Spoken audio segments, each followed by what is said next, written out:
होगी जब हम ट्रांसफर सेक्शन लेंगे, ठीक है। लिटरली हमारे पास दो ट्रैक्स होते हैं जिनको हम कहते हैं interior and posterior cerebellar track. इनके पाथवे को हम ऑलरेडी डिस्कस कर चुके हैं, ये दोनों में होंगे, ठीक है। इसमें भी यहाँ पे इंटीरियर सेरिबेलर ट्रैक्स होंगे लेटरल साइड पे और पोस्टीरियर यहाँ पे भी होंगे, ठीक है। लेटरल स्पाइनोथेल्मिक ट्रैक इसमें भी होगा, इसमें भी असल में ये जो है ये भी यहीं पर है, लेकिन ड्रॉ इसलिए नहीं किया कि कंफ्यूज हो जाएंगे, सिर्फ ये थोड़ा सा अपर लेवल है, ये थोड़ा लोअर लेवल है, ठीक है। तो हम ऊपर एंड नीचे को डिस्कस कर रहे हैं कि यहाँ पे जो चीज़ होगी लेटरली वो इसमें भी होगी, ठीक है। उसके बाद हमारे पास ट्राइजेमिनल नर्व है जिसे हम C5 कहते हैं, क्रेनियल नर्व, उसके स्पाइनल ट्रैक्स यहाँ पे पड़े होंगे। वो क्यों होंगे और उनका क्या मकसद है वो मैं आपको डायग्राम के टाइम बताऊंगी। तो अभी तक क्या बताया हमने कि anterior and posterior cerebellar tracks हैं यहाँ पे, लेटरल स्पाइनोथेल्मिक ट्रैक्स हैं दोनों साइड्स पे। उसके अलावा यहाँ पे हमारे पास क्या है, C5 के स्पाइनल ट्रैक्स हैं और C5 के यहाँ पे भी स्पाइनल ट्रैक्स हैं जो दोनों रीजन में कॉमन है, यहाँ और यहाँ, ठीक है। या हम अपर एंड लोअर लेवल की बात करें। उसके बाद बच्चों पोस्टीरियरली मैंने जैसे आपको बताया न्यूक्लियस प्रेजेंट होते हैं, ठीक है। न्यूक्लियस ग्रेसिलिस, न्यूक्लियस क्यूनेटस जो यहाँ पे शो किए हुए हैं, ठीक है। और इनको जो फाइबर आके लेट करते हैं वो हमारे पास कौन से होते हैं, फेसिकुलस, क्यूनेटस एंड ग्रेसिलिस। तो जाहिर है बच्चों ये तो इसी का सेक्शन है ना, तो यहाँ पे ये प्रेजेंट है। जब हम इनका ट्रांसफर सेक्शन लेते हैं तो इसके पोस्टीरियरली भी हमें यही न्यूक्लियस और यही फाइबर्स नजर आते हैं। तो ये इन दोनों में सेम ही होंगे, fasciculus gracilis, cuneatus, nucleus gracilis, nucleus cuneatus और medial longitudinal fasciculus. Fasciculus, medial longitudinal fasciculus का मतलब है हमारे पास C3, C4, C6 और C8 नर्व के फाइबर आपस में मिल रहे होते हैं और फेसिकुलस बनाते हैं जिसे हम बोलते हैं मीडियल लॉन्गिट्यूडनल फेसिकुलस, ठीक है। अब बात करते हैं नर्व्स की कि कौन सी नर्व्स ऐसी हैं जो दोनों जगहों पर होंगी, ठीक है। एक हमने पहले बता दिया कि जो C5 नर्व है उसके स्पाइनल ट्रैक्स दोनों तरफ होंगे, ठीक है। C11 जो है ना वो भी उसका स्पाइनल रूट दोनों तरफ होगा क्योंकि स्पाइनल के बिल्कुल क्लोज होता है, ठीक है। ये भी इतना दूर नहीं होता। तो इन दोनों में जो C11 आ रहा रूट वो होगा स्पाइनल। जब हम यहाँ पे पहुंचेंगे तो C11 का क्रेनियल रूट शामिल हो जाएगा और C11 कंप्लीट हो जाएगी। यहाँ तक अभी C11 का क्या है, हमारे पास स्पाइनल रूट है, ठीक है। ये चीज़ें हैं। उसके अलावा जो मैंने आपको बताया कि इंटीरियर सेंट्रल कैनाल दोनों में कॉमन होगी, interior median feature, posterior median Seleucus और पायरामिड्स दोनों में कॉमन होंगे, ठीक है। इंटीरियरली पायरामिड पड़े रहेंगे, पोस्टीरियरली हमारे पास ये न्यूक्लियस पड़े रहेंगे, लिटरली हमारे पास ये ट्रैक हैं जो दोनों में कॉमन होंगे, नर्व्स दोनों के अंदर होंगी और उसके अलावा हमारे पास क्या है, सेंट्रल कैनाल भी होगी। एक्स्ट्रा चीज़ जो हमारे पास इस सेकंड वाले लेवल पे होनी है वो क्या होगी बच्चों, यहाँ पे हमारे पास C12 भी आ जाएगी, ठीक है। वहाँ पे C5 और C11 तो कॉमन है ही है दोनों में, लेकिन यहाँ पे क्या आना शुरू हो जाएगी, C12B। उसके बाद C12 का जो न्यूक्लियस है, क्योंकि हाइपोग्लॉसल नर्व है तो इसका हाइपोग्लॉसल न्यूक्लियस और इंफीरियर ओलिवरी न्यूक्लियस बहुत ज़्यादा प्रोमिनेंट होना शुरू हो जाएगा जैसे जैसे हम ऊपर जाएंगे। तो ओलिवरी न्यूक्लियस के बारे में आपने याद रखना, जैसे जैसे हम ऊपर जाते हैं, और रेटिकुलर फॉर्मेशन जैसे जैसे हम ऊपर जाते हैं बहुत प्रोमिनेंट होती जाती हैं दोनों चीज़ें, ठीक है। और इंटरनल आर्क्यूएट फाइबर्स, इनको हम इंटरनल आर्क्यूएट फाइबर्स कहते हैं, जो आते हैं इसके अंदर और फिर ये दूसरी न्यूरोनल बॉडी बनती है, ये यहाँ पर प्रेजेंट होंगे। यहाँ पे इस लोअर लेवल पे हमें नजर नहीं आ रहे, ये अपर लेवल पे इंटरनल आर्क्यूएट फाइबर्स होंगे। ये ग्रेसिलिस तो यहाँ भी होंगे ना क्योंकि यहाँ से भी ऊपर जा रही है, लेकिन वो आर्क्यूएट फाइबर्स जो हैं वो ऊपर जाके बनेंगे जहाँ पे उन्होंने डी का सेट होना है। तो अगर आपको बच्चों ये चीज़ें समझ आ गई हैं कि क्या क्या दोनों में कॉमन होंगी, तो अब हम डायग्राम को कंपेयर करेंगे क्योंकि डायग्राम जाती हैं पेपर में बनाने के लिए। तो देखते हैं साथ। ओके, अब दोनों की जरा डायग्राम को कंपेयर कर लेते हैं। सबसे पहले हम ट्रैक की बात कर लेते हैं। तो बच्चों ट्रैक देखो, लेटरल साइड पे आपको तीनों ट्रैक यहाँ पे भी नजर आ रहे हैं, ठीक है। ये इंटीरियर पोस्टीरियर सेरिबेलर ट्रैक है और ये लेटरल स्पाइनोथेल्मिक ट्रैक है, ठीक है। यहाँ पे भी आपको ये तीनों ट्रैक्स यहाँ पे नजर आ रहे हैं, ठीक है। इन तीन ट्रैक्स की हमने बात की थी। उसके अलावा हमने कहा था जो स्पाइनल ट्रैक है ट्राइजेमिनल नर्व का, जो इस साइड पे होता है, ठीक है। ये क्यों होता है इसकी मैं आपको सिग्निफिकेंस बाद में बताती हूँ। तो ये यहाँ पे चारों ट्रैक्स प्रेजेंट हैं दोनों डायग्राम में, ठीक है। उसके बाद हम बात करते हैं न्यूक्लियस की। तो बच्चों यहाँ पे देखो हमारे पास क्या है, ये हमारे पास है न्यूक्लियस ग्रेसिलिस, ठीक है। और ये हमारे पास क्या है, न्यूक्लियस क्यूनेटस, ठीक है। ये यहाँ पर भी होते हैं, ऊपर भी, यहाँ ऊपर भी हमारे पास होते हैं। ये हमारे पास क्या होता है, जो मीडियल साइड पे होता है ग्रेसिलिस होता है, और जो थोड़ा लेटरल साइड पे होता है वो क्या होता है, हमारे पास क्यूनेटस होता है, ठीक है।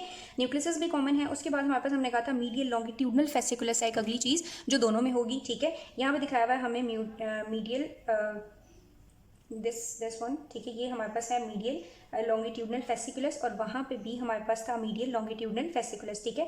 इसका क्या काम होता है मैंने आपको बताया, C3, C4, C6 और C8 नर्व के जो फाइबर्स हैं वो जब आपस में यूनाइट करते हैं तो फेसिकुलस बनाते हैं, उसे हम बोलते हैं मीडियल लॉन्गिट्यूडनल फेसिकुलस। तो अभी तक हमने देखा कि ट्रैक्स दोनों में कॉमन है, ठीक है। 4 ट्रैक्स की हमने बात की। उसके बाद हमने न्यूक्लियस की और फेसिकुलस की बात की जो यहाँ दोनों जगहों पर कॉमन है, ठीक है। अब बात कर लेते हैं नर्व की, ठीक है। उसने कहा यहाँ पे आपको पहले भी बताया था कि कौन सी नर्व होगी, C5 और C11, C5 पूरी नहीं होती बच्चों, C5 में ना 3 सेंसरी न्यूक्लियस होते हैं, ठीक है। उसका एक सेंसरी न्यूक्लियस होता है यहाँ पे मेड्यूला में, तो यहाँ पे देखो ये C5 का सेंसरी न्यूक्लियस है, यहाँ पे भी C5 का सेंसरी न्यूक्लियस मौजूद है। उसके अलावा हमारे पास ये C11 जो नर्व है, एक्सेसरी नर्व की स्पाइनल रूट है, ठीक है। यहाँ पे भी क्या मौजूद है, C11 का स्पाइनल रूट मौजूद है। ये सारी चीज़ें कॉमन हो गई। अब हमने कहा था सेंट्रल कैनाल दोनों में होती है, इसमें भी सेंट्रल कैनाल है, यहाँ पे भी सेंट्रल कैनाल है। फिर हमने कहा यहाँ पे हमारे पास इंटीरियर मीडियन फीजर है और पोस्टीरियर मीडियन सल्कस है, यहाँ पे भी इंटीरियर मीडियन फीजर और पोस्टीरियर मीडियन सल्कस होता है, ठीक है। पायरामिड्स भी दोनों में होते हैं। उसके बाद अब वो चीज़ें आ जाती हैं जो दोनों में कॉमन नहीं है, ठीक है। ये सारी चीज़ें तो कॉमन थी। अब वो चीज़ें हैं जो यहाँ पे एक्स्ट्रा हैं। यहाँ पे एक्स्ट्रा ये है कि हमारे पास इंटरनल आर्क्यूएट फाइबर्स पड़े हुए हैं, यहाँ पे ऐसे कोई फाइबर्स हमें नजर नहीं आ रही। उसके बाद यहाँ पे जो डीकसेशन हो रही है वो किसकी हो रही है, पायरामिड्स की, ठीक है। और यहाँ पे जो डीकसेशन हो रही है वो हो रही है मीडियल लेमिनिस्कस की। यहाँ मीडियल लेमिनिस्कस है, यहाँ पे मीडियल लेमिनिस्कस नहीं है, यहाँ पायरामिडल डीकसेशन है, यहाँ मीडियल मेनिस्कस की डीकसेशन है। उसके बाद मैंने आपको कहा था C5 का न्यूक्लियस और C11 तो है दोनों में, लेकिन यहाँ पे C12 भी आ जाती है। तो ये रहा हमारे पास हाइपोग्लॉसल न्यूक्लियस और ये रही हमारे पास C12, ठीक है। उसके बाद एक और चीज़ हमारे पास यहाँ पे फालतू थी, that is inferior olivary nucleus. यहाँ पे आपको नजर नहीं आ रहा कहीं भी, ठीक है, लेकिन यहाँ पे क्या आता जाता है, इंफीरियर ओलिवरी न्यूक्लियस थोड़ा प्रोमिनेंट होना शुरू हो जाता है। जैसे जैसे ऊपर जाएंगे ये ज़्यादा होता जाएगा बच्चों। तो अगेन मैं रिपीट कर देती हूँ कि यहाँ पे हमारे पास दोनों साइड्स पे क्या होंगे, ट्रैक्स होंगे, ठीक है, जो कॉमन है। न्यूक्लियस ग्रेसिलस क्यूनेटस इन दोनों के फेसिकुलस और मीडियल लॉन्गिट्यूडनल फेसिकुलस दोनों साइड पे होगा। C5 का सेंसरी न्यूक्लियस यहाँ भी है, यहाँ भी होगा। C11 का स्पाइनल रूट है, यहाँ पे भी होगा। उसके बाद हमने कहा सेंट्रल कैनाल है, ठीक है। Anterior median fissure, posterior median sulcus और पायरामिड्स यहाँ है, यहाँ भी होंगी। फालतू चीज़ यहाँ पे हमने कहा ये आर्क्यूएट फाइबर्स है, ठीक है। ये हाइपोग्लॉसल न्यूक्लियस है, हाइपोग्लॉसल नर्व यहाँ पे एक्स्ट्रा है। उसके बाद हमारे पास यहाँ पे इंफीरियर ओलिवरी न्यूक्लियस एक्स्ट्रा चीज़ आ गई है, ठीक है। और यहाँ पे कोई भी ऐसा दोनों में डिफरेंस नहीं है। ये हमारे पास मोटर डीकसेशन है, ये हमारे पास सेंसरी डीकसेशन है, ठीक है। अब जो ट्राइजेमिनल है ना उसका मैं आपको बता देती हूँ। हमारे पास मिड ब्रेन होता है, ठीक है, ये पोन्स होता है, पोन्स है, ठीक है, और ये मेड्यूला है, ठीक है। असल में जो ट्राइजेमिनल है ना वो यहाँ पे पोन्स में से पूरी निकल रही होती है और उसके आगे V1, V2 and V3 portions होते हैं, ये तो हमने पढ़ा हुआ ना। अब इसके जो 3 सेंसरी न्यूक्लियस हैं, एक यहाँ होता है बच्चों, एक यहाँ होता है और एक यहाँ होता है, ठीक है। ये सारे न्यूक्लियस जो हैं ये आपस में यूनाइट हुए होते हैं, ठीक है। तो ये आपने याद रखना है कि जो C5 है ट्राइजेमिनल नर्व, उसको क्यों कहते हैं, क्योंकि इसमें 3 सेंसरी न्यूक्लियस है और उसके आगे पोर्शन भी 3 होते हैं, V1, V2, V3, ठीक है। तो ये जो उसका सेंसरी न्यूक्लियस है ना ये यहाँ पे प्रेजेंट होता है। अब ये जो सेंसरी न्यूक्लियस इसका ऊपर जाके इसके साथ अटैच हो रहा है ना, तो इनको हम कहते हैं ट्रैक्स। ये जो हम बात कर रहे थे ना कि स्पाइनल ट्रैक्स मौजूद हैं ट्राइजेमिनल नर्व की, तो ये स्पाइनल ट्रैक्स हैं। और यही जो सेंसरी न्यूक्लियस है, अगर हम नीचे स्पाइनल कॉर्ड में चले जाएं तो उसमें हमारे पास क्या है, पोस्टीरियर ग्रे मैटर में क्या होता है, सब्सटेंशिया जेलेटिनोजा। ये सेंसरी न्यूक्लियस उस सब्सटेंशिया जेलेटिनोजा के साथ भी अटैच होता है। इंपॉर्टेंट बात है, ये आपने याद रखनी है क्यों अटैच होता है, कि यहाँ से पेन और उसके पेन और टेम्परेचर के फाइबर्स ये यहाँ से इंपल्सेस ले रहा होता है। इनको हम ज़रा बाद में डिस्कस करेंगे। अभी के लिए जो इंपॉर्टेंट चीज़ आपको समझ आनी चाहिए थी वो ये दोनों लेवल्स थे। हमारे पास लेवल 1 था, लेवल 2 था। यहाँ पे हमारे पास क्या है, पायरामिडल डीकसेशन, यहाँ पे हमारे पास क्या है, लेमिनिस्कस डीकसेशन। ये हमारे पास होती है मोटर, ये होती है सेंसरी, ठीक है। यहाँ पे जो ज़्यादा प्रोमिनेंट है वो पायरामिड की डीकसेशन है, यहाँ पे लेमिनिस्कस की डीकसेशन प्रोमिनेंट होगी। पायरामिड्स भी प्रेजेंट होंगे, interior and posterior and lateral relation same होंगे, ठीक है।